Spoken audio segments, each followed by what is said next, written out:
Alright guys, welcome back to the channel. Pleasure to see you here. In today's video, I wanted to really dive into, like I promised, my real estate portfolio. I want to talk about kind of how I got to where I am and how I managed to grow my business. I've purchased a new mic. Hopefully this is better. I noticed I got some feedback that the other mic I was using was not very good. So hopefully this one's a little bit better. I did try to do some post-processing in the previous video, but didn't really seem to help. The mic was just not that good. So I purchased one specifically for the computer, and then I'm going to purchase one for the camera, for the DSLR camera as well. But with that being said, let's dive into this video. The first property I purchased back in 2006 when I bought it, the possibility still existed to have 100% financing, so you didn't have to put any money down. There was a way you could do that. I want to stress that that's still an option today if you have decent enough credit. You can definitely achieve 100% financing, which is a little different than no down, right? Back in when I purchased, there was no down required. I bought from a builder, and just the market was so busy that you could get away with that. Nowadays, again, you can do 100% financing, but you will have to provide a down payment, which means you're gonna have to pay interest on the down payment if you want to do that. And that's why in my tip video I say that it's important to get a job. You know, your first number one tip is to get a high income skill, because if you have a high income skill, then you're going to have the capital to start investing. If you don't have that, you're going to be in a difficult position. So that's what I did. The first property I bought, I started building it in 2005, the end of it, so I have 2006 there, but it was complete in 2006. I took possession of it. I held on to it for exactly a year, living on it, and the reason I did that is because I wanted it to be I moved into the property. It was my primary residence, and when you do that, you can avoid a capital gain tax. So at the end of the day, when you realize 130,000 profit, you don't have to pay tax on that, which is an incredible advantage, right? So if this is something that's available in Canada, I'm assuming the United States would have something very similar to this. Obviously different states are going to vary, but check with your check within your jurisdiction, within your state, to see if any of these apply if you're purchasing property, if you're thinking about benefiting from the appreciation of the property. So that's what happened. 2006, sorry. Bought it for 320,000. It was a single family. It was difficult to call it necessarily a single family because it didn't have an attached garage, but it was still on its own. It was a weird. So I call it single family. On, it had a separate title. Everything was similar to the way it would be, but it did have, I guess, similar to what zero lot lines look like, where and not necessarily similar to zero lot line because both of the garages were there, but the garages were adjacent, but still considered single family. I prefer single family. You will see, as you can see, in most of my portfolio single family. I have 2 duplexes and 1 fourplex. The fourplex was a foreclosure that I bought, and we'll get into that when we get into it, but that was the first one. I made quite a bit of money off of that, and you can see in 2005 is when I first started again working in real estate. I wasn't full blown trading, but I was helping, assisting. I made only 58,000 the first year. Second year, a little bit more, around 65, I think it was. I'm rounding the figures to the nearest. I'm writing them down, so it was probably a little bit more than 65, but it wasn't 66. As you can see, I took that 130,000 profit. I took the money that was earning those 2 years, and in 2007, when I sold it, I bought those first 2 duplexes. First one I needed 5% down because it was my home. I could get insurance on it. The second mortgage, because it was considered an investment, I needed to put 20% down. That's why you see here the difference in the down payments, substantially more for the second duplex. But I was in a good position, earning as much money as I did from this purchase specifically. That put me in the right spot, right? I made enough money from that to buy all of these, and then started renting out the other unit. Right now I have this as rented out because I am renting it out. I no longer live there, but at that point I was living in the first one side of it, the right hand side, and then on the left hand side I was renting out. And this is kind of gives you the estimated period over the estimated lifetime, how much it's earned. I didn't adjust for that 1 year where I lived here, but suffice to say it's fairly close. So this number will be slightly less than that, and in fact we can make that adjustment here by just saying 2019. We'll put 1 less year instead of, and it should see now it adjusted, so it's a little bit less, $20,000 less. I didn't purchase anything for the next 2 years. I was just building up as much money as I possibly could, and I was working really hard in real estate. I remember 2008 was an amazing year in real estate. I made a pretty big jump. 2007 and 2008 as well. First time broke a six figure, felt great. And at that point, 2009, the market crashed, so everybody was a little bit apprehensive. They weren't sure what exactly we should be doing, but that's when I got the first opportunity to really look at a fourplex, and it was in an area of town that wasn't ideal, so the cap rate was very high. Because of that, there was a lot of uncertainty when it came to the tenants. You weren't sure if they were going to be there, if they were going to be paying their bills, what they're going to do to the property, how they're going to keep it, all of that. There was a lot of risk there, but I was young and I thought to myself, well, you know what, when I was looking at the figures, I figured, you know what, I'm going to be making so much more money here. I'm okay to assume a little bit of extra risk. Looking back on it now, I wouldn't have made that decision because of just how much headache it's been over the years to really keep that property up to par, make sure the tenants are paying monthly. I've had to evict a few people. That was a total hassle. I've had one of the units damaged pretty severely too. One of the people who rented it was kind of into drugs, so it's been a gong show. I definitely wouldn't go through it. You're earning more money slightly, but when you account for all the time you're investing in keeping it up, the depreciation, taking people to court to get your money, is evict them. And when I say court here, we don't have a court system. It's an administrative, essentially administrative tribunal, you could call it. But regardless, it's similar. It functions as a court. The good news there, you can see, is it was earning me a lot of money. Each unit was renting between 1,100 to 1,200, somewhere there. There's 4 units, so it was bringing in a lot of money. And I've not accounted for the taxation here, but the tax on it wasn't really that much too, because the assessed value was around I purchased it for $550, and then right now I'm thinking around $650, so it hasn't appreciated much. But even at that price point, the taxing, every municipality is going to have different ways of determining what your tax rate is. But for a property of that value here within my jurisdiction, my municipality, it was it's ranging between $3,000 to $4,000 in terms of yearly taxes. So property tax. So it hasn't been substantial. You definitely are earning a lot of money on that if you can keep the tenants in there, and if they can keep paying. If they're not breaking shit and ruining your investment, then it's definitely a worthy investment. And I'll dive into each one of these properties maybe even deeper, maybe do a kind of a video on that if that's of interest to you guys.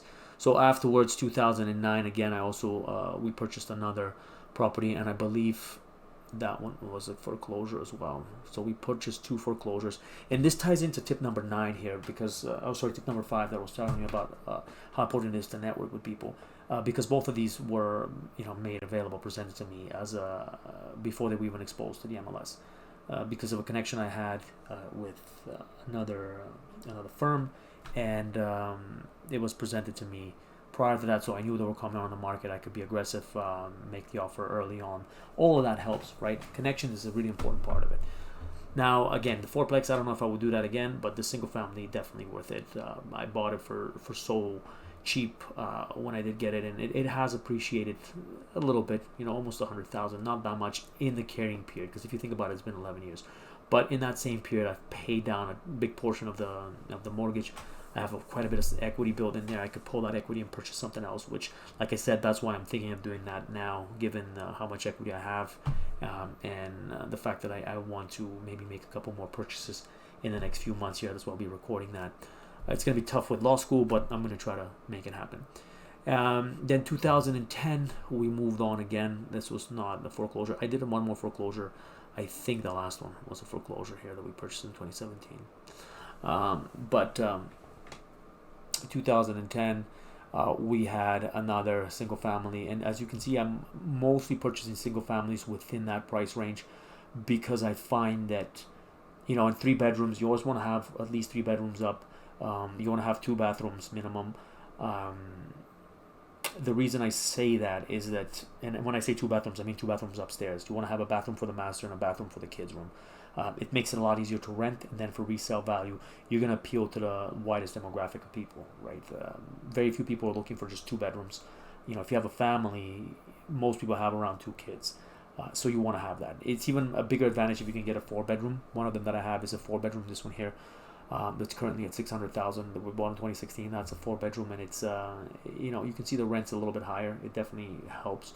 You can ask a little bit more because of that, and it's just, it makes it easier to resell. So 2015, you can see what I did there. When I say we, I'm talking about me and the wife. So we are together. So this is our portfolio. But I make all the decisions. At least I like to think so. But maybe I'll cut that out. We don't want her seeing that. I don't want any trouble. But 2015, again, we bought another single family, same thing in 2016. And as you can see from the real estate earnings, 2014 I peaked. I made 305. That was a really good year. 2013 was really good. 2012, all these were really good years. And then since 2014, the market has been a lot worse here where I operate. It was going down substantially, and I just wasn't working as much because there was money coming in from these properties, and it just, you don't have as much of a drive to chase the deal. It's really important in real estate. If you want to be successful as a realtor, you really have to chase deals and push yourself. And we have 2 kids now, so we don't have the stamina to be doing that. But plus, I'm not greedy. I'm not a greedy guy. More than happy with making over 100,000 a year. But you can see it went down. And then finally here we have, like I said, 2016, the 2 properties, and now I'm thinking again, it's been 3 years, it's time to buy something. I also wanted to highlight this, you can see how much these properties are earning. I just want to also say that I haven't included my own personal residence here. Obviously that's not it is part of the portfolio in essence, but we're not renting it out, so it's not there. This is the income that's coming in right now, around $20,000. This is monthly. But of course it does not include the taxes that I pay on this, and then any depreciation that you would have to incorporate into that. On top of that, there's also the interest expense. All of that you can deduct from taxation though, which is nice.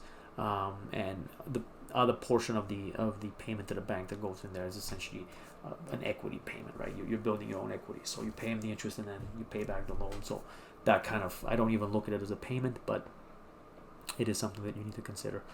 I think that's a pretty decent breakdown of what's taken place. If you look at the actual value of the portfolio, right, we have here calculator. So I have the actual amount. So the current market value of the properties is about 4.280. Right, and on top of that, we have a mortgage of about $3 million when we started, right? So that's a huge mortgage.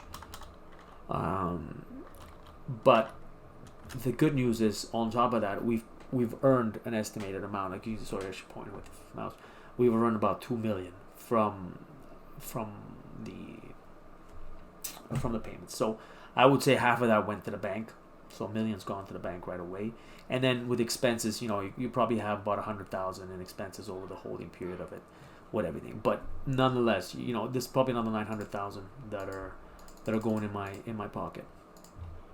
All right. So right now the value of the portfolio is just a little bit over $2 million. Of course, that doesn't include any of the other investments we do have in stocks, but it's a pretty substantial investment, and it's taken a while, right? It has been since I started in 2006, the first one. So it's been 14 years, but close to 15 now because it's 2021. But it's been a fun thing to do. There's a lot of learning along the way, and I hope this helps you get an idea of what I was trying to say in my previous video when I was giving you the tips about why it's important to have a high income skill and why it's important to build your credit. All these things couldn't happen if I didn't have those 2 attributes. And then also tip number 5 that I talk about, the networking component of it, is a huge part of it.